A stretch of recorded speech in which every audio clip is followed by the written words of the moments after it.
এদিকে চট্টগ্রাম ও ঢাকার এসব ঘটনা নিয়ে আজ কথা বলেছেন সরকারের কয়েকজন উপদেষ্টা। দেশে অস্থিরতা তৈরিতে বিগত ফ্যাসিস্ট সরকার দুর্নীতির টাকা ব্যবহার করছে বলে অভিযোগ করেছেন তথ্য ও সম্প্রচার উপদেষ্টা নাহিদ ইসলাম। রাষ্ট্রদ্রোহ মামলায় সম্মিলিত সনাতনী জাগরণ জোটের মুখপাত্র চিন্ময় কৃষ্ণ দাসকে গ্রেফতার ও মুক্তির দাবিতে খুলনাসহ দেশের বিভিন্ন স্থানে বিক্ষোভ ও সমাবেশ হয়েছে।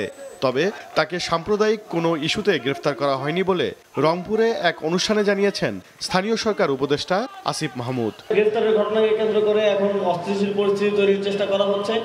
আমরা স্পষ্টভাবে বলতে চাই, কেউ যদি রাষ্ট্রদ্রোহের মতো ঘটনায় যুক্ত থাকে, সে যেই হোক, যত বড় নেতাই হোক, তাকে কোনো প্রকার ছাড় দেওয়া হবে না। এবং এক্ষেত্রে এটা সম্প্রদায় বিবেচনায় নয়, এটা রাষ্ট্রের বিবেচনায়, রাষ্ট্রের নিরাপত্তা বিবেচনায় আইন শৃঙ্খলা বাহিনী এই ব্যবস্থা গ্রহণ করবে সামনের দিকে।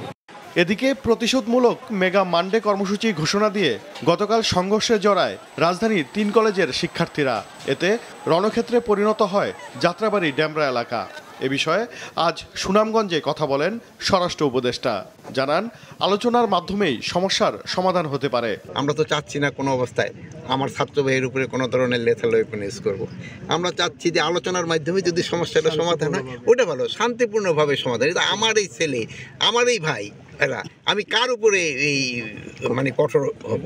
দুপুরে সচিবালয়ে ঢাকা রিপোর্টার্স ইউনিটির প্রতিনিধি দলের সাথে সাক্ষাৎ শেষে তথ্য ও সম্প্রচার উপদেষ্টা নাহিদ ইসলাম কথা বলেন দেশের সাম্প্রতিক পরিস্থিতি নিয়ে। জানান, শান্তিপূর্ণ সভা সমাবেশ করার অধিকার সবার আছে, তবে ভাঙচুরের বিরুদ্ধে আইনি ব্যবস্থা নেয়ার কথাও জানান তিনি। বলেন, গণমাধ্যমেও ফ্যাসিবাদের এক শ্রেণীর দোষর সৃষ্টি হয়েছে। ষড়যন্ত্র প্রতিদিনই আছে সরকারের বিরুদ্ধে।